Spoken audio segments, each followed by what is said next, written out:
अस्सलाम वालेकुम दोस्तों, आऊँ आया जो पंहिंजो ज़हर ज़िंदगी जो डॉक्टर अली हसन चढ़ड़।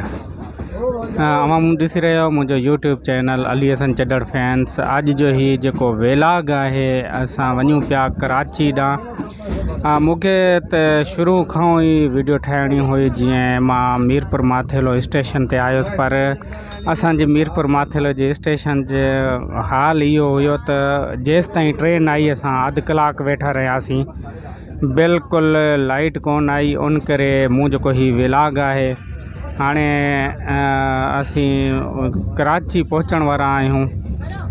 उन कराची पहुँचण खां पहिरियां ही मां वेलाग ठाहे रहियो आहियां। कुछ वीडियो जेके आहिनि अवां ॾिठियूं हूंदियूं, मां पहिरें ठाहे हिन ते रखियूं आहिनि ऐं अव्हांखे वधीक ॾेखारींदो रहंदुसि। हीअ ॾिसो, ही असांजी ट्रेन जेका आहे तक़रीबन 2-2.5 कलाक जेका लेट है। ट्रेन जो मां अव्हांखे हाल ॾेखारींदो रहां। एॾो गंद किचरो आहे। पाकिस्तानी ट्रेन आख़िर अलाए कॾहिं जेका ही सुधारे ॾांहुं वेंदी। फरीद एक्सप्रेस आहे जंहिंजे लाइ चयो पियो वञे त ही प्राइवेट जेका ट्रेन आहे, पर प्राइवेट ट्रेन जो इहो हाल आहे त सरकारी ट्रेननि जो अलाए छा हूंदो।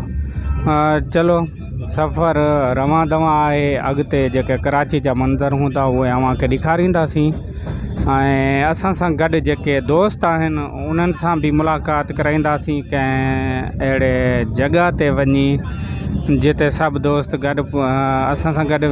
अयूब वेठो आहे पर परीं सीट ते आहे, उन करे हुन सां ॻाल्हि नथी थी सघे। ऐं इंशाअल्लाह जेको अव्हां सां उन सां बि मुलाक़ात कराईंदासीं।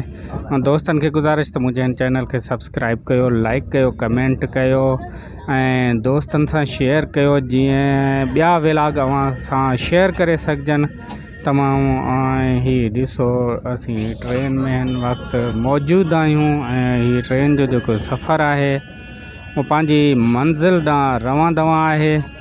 हलो त कंहिं ॿिए सफ़र ते जेको आहे अव्हां सां का ॿी वीडियो शेयर कबी।